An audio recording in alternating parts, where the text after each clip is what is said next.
Bueno, primer año, acá voy llegando con, como todas las clases, estos videos que, espero colaboren con el entendimiento de lo que leyeron en la clase.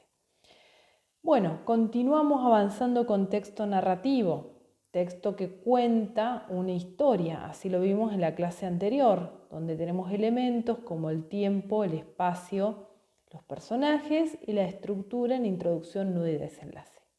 Esta clase les presenta dos tipos distintos de texto narrativo.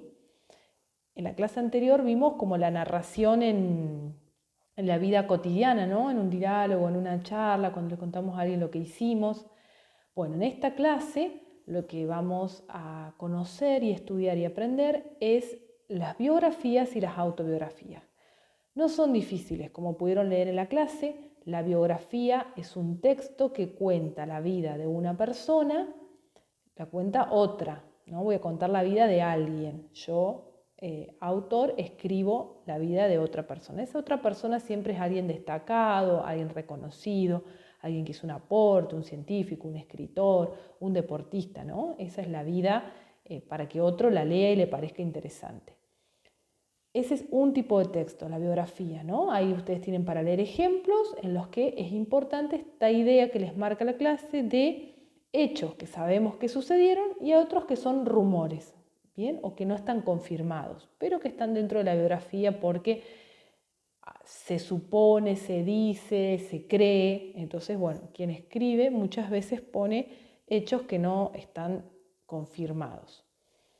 Luego está la autobiografía. ¿Cuál es la diferencia? Que la persona va a hablar de su propia vida. O sea, el autor escribe sobre su propia vida. Bien, por eso es autobiografía. Voy a contar sobre mi vida. Allí tienen un video que les explica, como de 14 minutos, que está cortado, pero fundamentalmente les da las características con ejemplos de biografía y de autobiografía, para que les quede claro.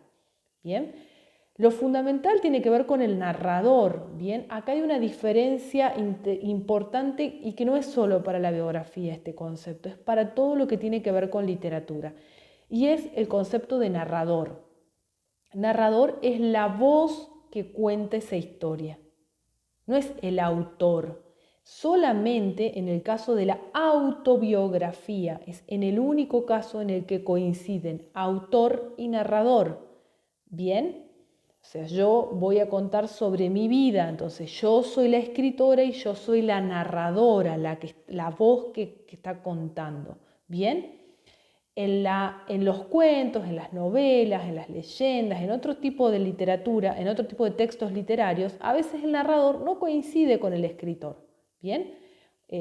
No quiere decir que a ese escritor le pasó eso que está contando en la historia, no.